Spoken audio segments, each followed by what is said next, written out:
So when it comes to debating issues, this is how I would run the government. I would have it so that you have the two parties with the two different opinions, and then you have perhaps like maybe five people coming up giving a presentation about pros and cons about a bill or whatever. You just have people on both sides give a debate, and then you wait perhaps a day, and then you let people, maybe a few hours or whatever, you let people go away with a recording of the interview they have, and then they can actually like make a rebuff. That's how I would have it. Like you have people give, maybe even three people give a 10-minute presentation, and then you have like a 3-hour wait, and then you have all the people in the room during these 3 hours take a video clip of what it is that they have just said, the presentation that they have just made to make their claims,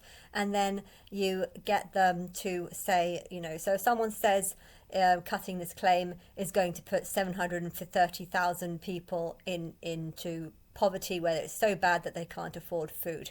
If someone makes a claim like that in one of their presentations, then during the sort of lunch hour, you have people think about the presentation, and they go away and they might actually say, you know what, I don't believe that's the truth, and I would like a little bit of funding to do the groundwork, to do the research, to find out how many people, what is the ratio of how many people are receiving benefits and literally would not be able to feed themselves if they didn't get these benefits.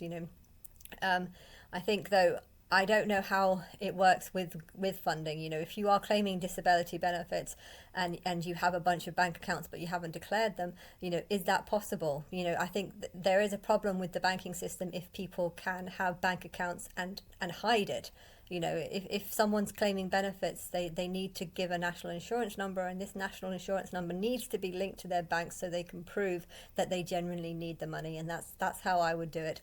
I would say that if you have a £200,000 house, I think the average property in England is probably worth about 300,000 now or something. I don't know what the average is, so I don't know the facts on this, but the average property is so much, and therefore anything that's under that, probably, you shouldn't be expected to downsize if you've already got a property that's worse than most people's. If it's just average, then yeah, you should downsize. If you've got a £300,000 property, you could easily sell and go and buy a £200,000 property. But if you've got a £200,000 property, I don't think it's not okay for you to sell that to go and live in a £100,000 property. Why? Because that's really bad, and you probably wouldn't make a huge amount of money if you take off all the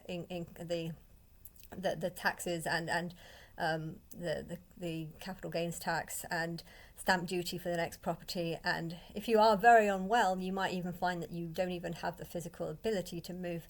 But then you could always, if you have a £300,000 property, you could always take out a £50,000 mortgage, and therefore, are you really poor? I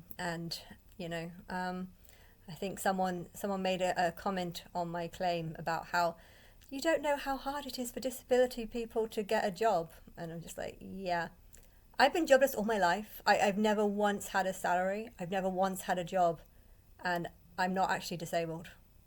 So yeah. I do know how hard it is to get a job, but I also know that this is not just limited to disabled people.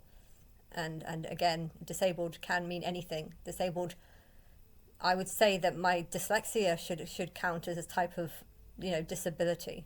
I can't even talk properly. Sometimes I say the wrong words and say things instead of like saying rich instead of poor, or if someone's just said number figures, I would say the different number. I would refer to something in the wrong number, or I would say 300 instead of 3,000, or 3,000 instead of 300,000 or something. Often I don't finish the sentence often, so I have a problem with my speech, and one could call that is a learning disorder. It's dyslexia and stuff, and yet why is it? My sister, autism is can mean lots of things. Autism can mean you can show an autistic person that's crippled on a wheelchair, and you can also show a person who's got autism, and yet you don't really understand why. Technically, I I kind of think my sister's done lots of research into autism. She didn't really have much of a job. She was working just as a cleaner for 12 hours a week, just enough to not pay tax, basically. And she didn't see the point of working anymore. But yeah, she started claiming benefits based on this autism. But I feel like this autism was something she kind of invented because she wanted to get free money and she wanted to have a bit of attention. And she didn't act like an autistic child, and she had more friends than I did, and there was nothing wrong with her upbringing or childhood. So yeah, I do think that some people can create disorders just to claim benefits, and if those people are called disabled, then there's a fine line between what disabled actually means. There's a variety of what the word disabled actually means. But yeah, I think if the government was done by, here's a point, here's a little talk, and then people take the clip of the person saying the talk and then actually think about it, and then perhaps redo the talk and say, what, we have an opposition. Or maybe it should just be, instead of two people talk, maybe it should probably be both sides. Have two sides. One person's. I don't like this sort of football court decision thing. I don't like that particularly. But if you are going to have a football match type of court, you have one person or two or three people give a presentation for 10 minutes, 2 or 3 people give a presentation, and then you have the people on this side of the football team analysing and criticising this side, and have people on this side analysing and criticising this. Really, it shouldn't be like that. Really, it should just be 5 people with different views coming forward, giving their different views, and then the whole team picking up on the things they don't agree with, and then saying, or not the whole team, but maybe another 5 people saying, I want to say this, I want to say this. Or maybe you could work in small groups, if you have someone talk about it, and then you have a group of people analysing the conversation that they've just had and adding points, so you have one speaker, you give the 5 people give the sort of 5 talks and 5 debates about the subject, and then you whilst the whole room is watching these debates, or these presentations, should I say, not debate, it's the presentation. The debate comes after, and then when they get the presentation, they film it and they take that clip and they go and talk about it in small groups, listening to what's if there's some people, 5 people that have the same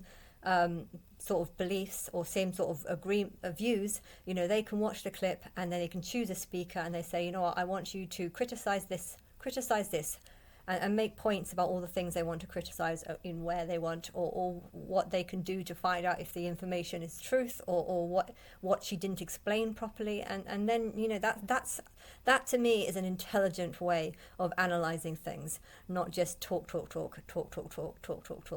to me is just a dumb way of analyzing things.